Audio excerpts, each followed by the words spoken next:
Welcome back. Although this program contains a wide range of our groundbreaking and very important findings on how to reach fundamental well-being, this is probably the single most important one. As you meditate, and even just as you go through life, it's very likely that you're going to have experiences that seem like they're in the direction of fundamental well-being. Fundamental well-being and its components are beyond the scope of this video. There's other content that we make available that covers that, and it's a good idea for you to be at least somewhat familiar with that before you watch this video.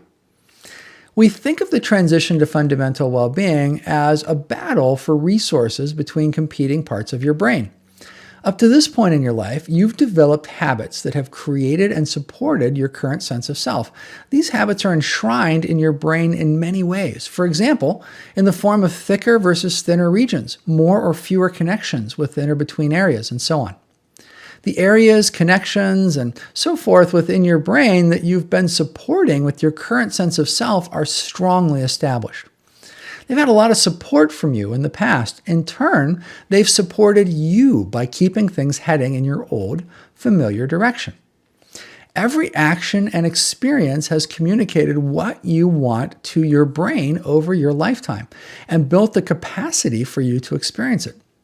At the same time as at the same time as that infrastructure of support was built up in the brain by those actions and experiences, your brain became increasingly locked in and limited in terms of what it allowed you to experience. It's likely that your brain felt it was doing this in symbiosis with you, that it was helping to support you in what you wanted as best it knew how to do. This was true for both the best of times and the worst of times in your life, including how you responded to traumas. The transition to fundamental well-being involves a new way of experiencing life, and in many ways, a new sense of self that goes along with that, one that's very different from the way of experiencing life that comes before it. If you've been trying to reach fundamental well-being for a while, you've probably noticed the tendency of your brain to want to keep you locked into your old or normal experience of self.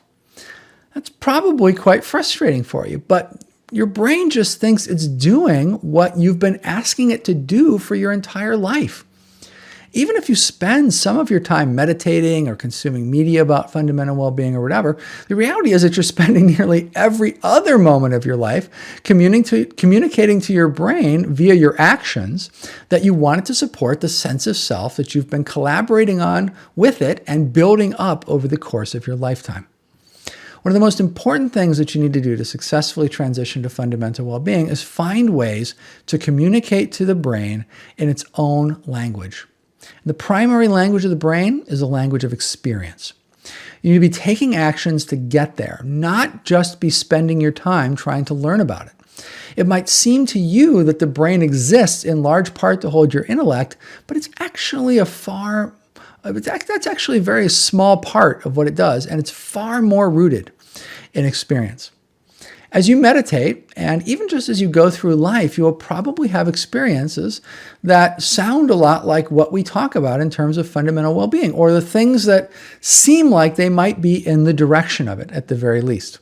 For example, perhaps you'll experience yourself as maybe even oddly feeling expanded beyond your physical body, or perhaps you'll experience an unusual sense of internal spaciousness that you never had before, or maybe you'll have a moment of intense love that goes beyond anything you've previously experienced in intensity, or is unusually impersonal rather than being a personal form of love, or maybe you'll experience an unusual feeling of aliveness in your body, or any one of many other things that we described as being related to fundamental well-being. Now, I recognize that those things may not be real for you right now.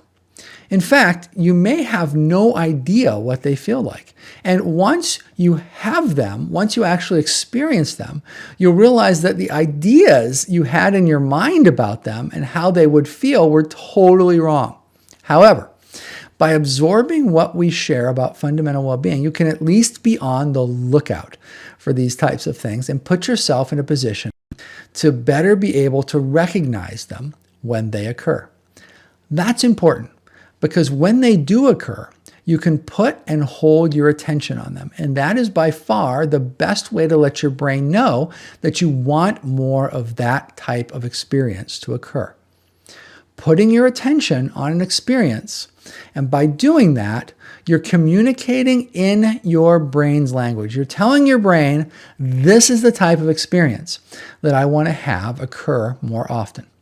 And because each of these mini experiences of aspects of what fundamental well-being feels like point in the general direction of fundamental well-being itself, what you're actually communicating at a deeper level is that you don't just want that aspect of fundamental well-being in your experience, but you want the full experience of fundamental well-being itself. In the early versions of our research, we used words like isness or beingness or presence as key things to ask people to be on the lookout for. These original terms are still very powerful. We originally used several of them because different people had different types of experience. The experience of isness might make sense to one person, for example, but not another. These words, isness, beingness, and presence, are literal descriptions. They aren't metaphors. When you have the direct experience of isness, you know it. The same for beingness and presence. They all point to very foundational forms of experience that relate to fundamental well-being. And just having one of them is all you need. Think of it this way. A chair might have many attributes. It could be brown, it could have a back, it could have 4 legs, it could have a cushion, and so on. All of these attributes, though, sit above the reality that it either exists or doesn't exist as a chair. It either is or isn't. Either it has an isness, the isness of being a chair, or it doesn't. Similarly, you have a seemingly endless an array of attributes and other things that are true about you. You spend nearly all, if not all of your life focused on those attributes, so much so that you never really get down to the core experience of just being. Or the fact that despite all the other stuff, you just are.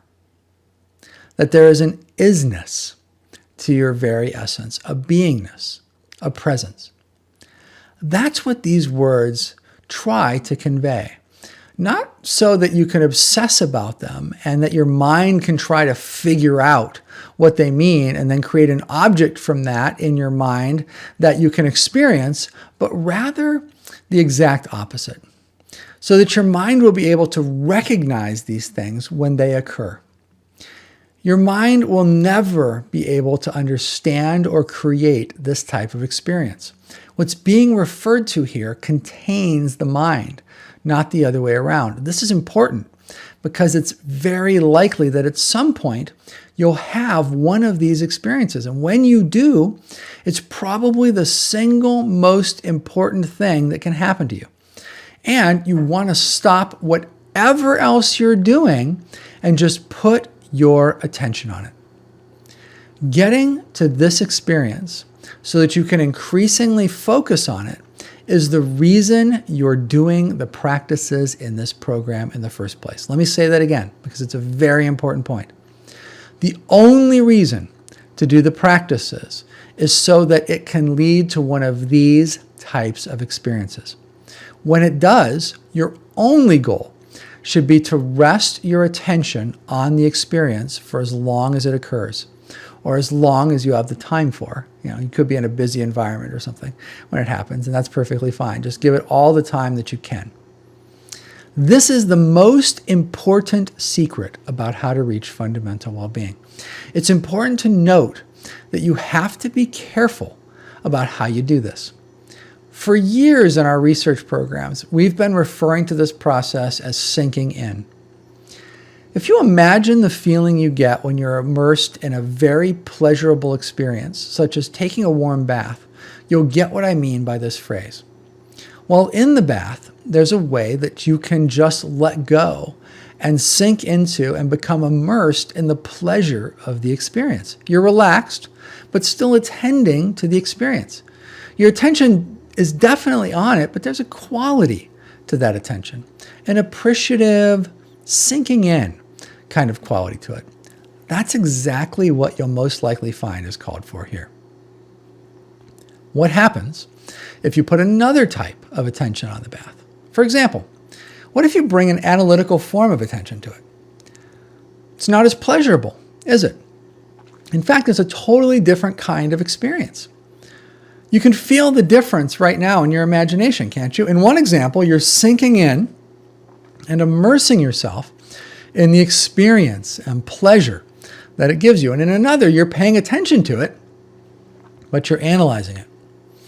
And so the result is that you're mostly distancing yourself from the actual experience. You're still in the bath, feeling it to some extent, but what you're actually doing is making a mental object out of it that is increasingly separating you from the actual lived experience, rather than immersing yourself experientially in the moment-to-moment richness of it. Far too many people do the latter when they have glimpses of fundamental well-being or one of its components, and the same thing happens.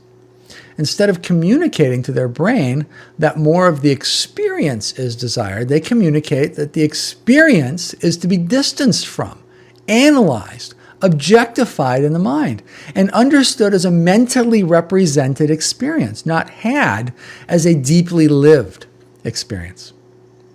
This only makes it harder to get back to, and it's the opposite of what you want to do. So when you experience something that's in the direction of fundamental well-being, a glimpse of the thing itself, or even a prolonged experience of it that has the possibility to become persistent, the single most important thing that you can do in those moments is sink into it. Whatever you're doing, even if you're doing your daily 1 hour of practice, stop and just sink into it like you would that warm bath. Let your brain know this is what you want for your life now. Put your attention on it in the right way so that the new connections in your brain are formed and strengthened, and the old ones begin to wither. Do it in this best practice kind of way so that your brain itself becomes a willing partner in the process, not an adversary that's trying to make the experience go away, all the while thinking that it's helping you to get back to your prior way of experiencing the world, because you've communicated so consistently to it over time that that's what you've wanted, really your entire life up to that point. Again, there is literally nothing more important for you to do if your goal is to reach fundamental well-being. You do whatever your chosen practices are in order to finally find the right one that gives you the glimpses you need. Then you sink into the glimpses when they occur until fundamental well-being is persistent for you. For some, their transition to persistent fundamental well-being happens on the very first glimpse. For others, it takes sinking into many glimpses from many different angles before they become a finder. And for still others, it happens at any degree and every degree in between. Regardless of which is true in your case, this is the path to persistent fundamental well-being that has worked for so many others who came before you and will work for you as well. I'll see you next time.